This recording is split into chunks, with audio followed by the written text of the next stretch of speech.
এবার বন্যার আরো ভয়ঙ্কর রূপ। কোম্পানিগঞ্জ, গোয়াইনঘাট সহ সিলেটের সীমান্তবর্তী 5 উপজেলা থই থই পানিতে তলিয়ে। উজানের ঢলের সাথে যোগ হওয়া অব্যাহত ভারী বৃষ্টিপাতে গ্রামের পর গ্রাম ভাসছে। পানির তীব্র স্রোতে তলিয়ে যাচ্ছে বসতবাড়ি, প্রধান সড়ক সহ গ্রামীণ রাস্তাঘাট, ঘরবাড়ি এবং শিক্ষা প্রতিষ্ঠান।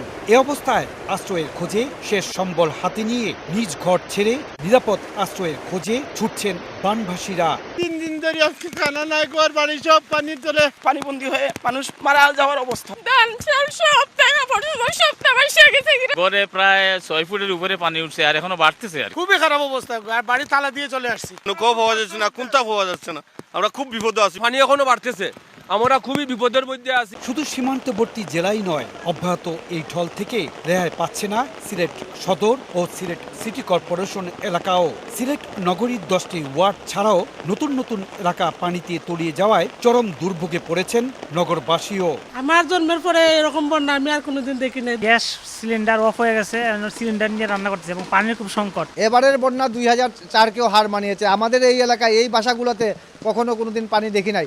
সিলেটের বন্যা পরিস্থিতি ভয়াবহ রূপ নিয়েছে। কোম্পানিগঞ্জ, গোয়াইনঘাট, কানাইঘাট সহ বিভিন্ন এলাকার বাসাবাড়ির এমন পরিস্থিতি সৃষ্টি হয়েছে। বন্যার পানি দ্রুত গতিতে বাড়ছে। পরিস্থিতি ভয়াবহ আকার ধারণ করছে সিলেটের সাথে সুনামগঞ্জ ও নেত্রকোনারও। এদিকে সুনামগঞ্জ পৌর এলাকা সহ 12 উপজেলার হাজার হাজার মানুষ পানিবন্দী হয়ে পড়েছেন। দুদিন থেকে বিদ্যুৎবিহীন অবস্থায় রয়েছেন সুনামগঞ্জবাসী। এদিকে জেলার সঙ্গে সিলেটের সড়ক যোগাযোগ বিচ্ছিন্ন রয়েছে।